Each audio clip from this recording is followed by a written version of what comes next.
Now come back up, now bend to the left. Deep in the South, inside a crowded office, you'd expect to find people in pain. Stiffness.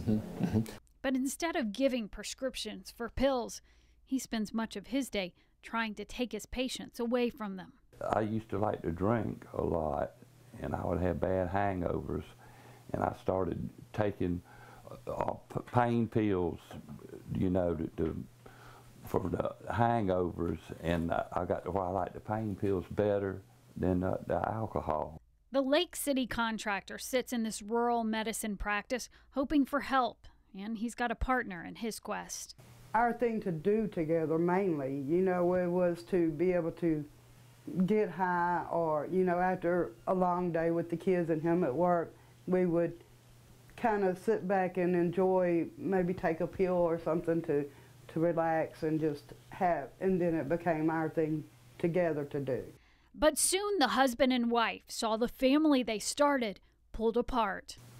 What is it you think pulls you in so much to that point where your kids don't live with you anymore, where that's your life? It don't happen overnight.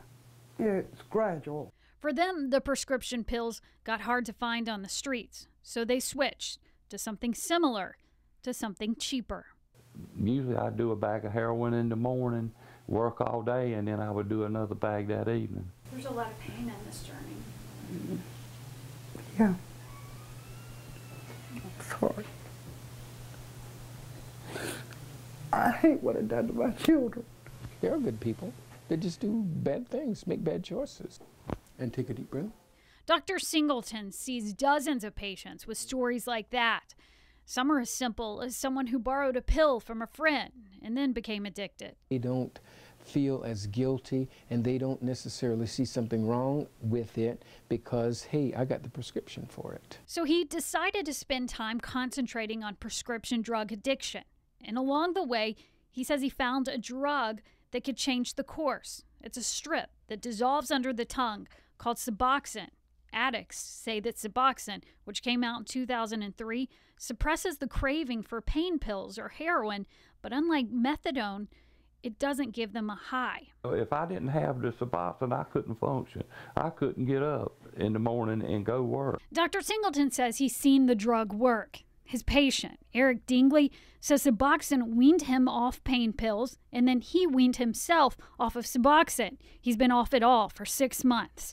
He says it took a while to get the help. I've found so many medical professionals that do not know that this drug even exists. He may be right. Only certain doctors who have gotten certification can prescribe Suboxone, and then they can only prescribe it to 100 patients total. It's because it's all regulated by Congress.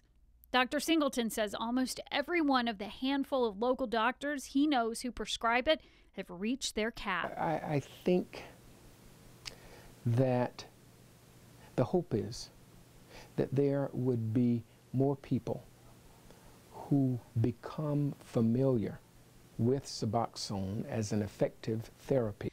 But Suboxone, he warns, is the easy part. Therapy, counseling. It's what he says his patients desperately need to heal. Out of the pain pill addicts he treats, he says more than half of them were sexually abused. It takes away pain. And it doesn't matter whether the pain is physical pain or emotional pain, but it just numbs them.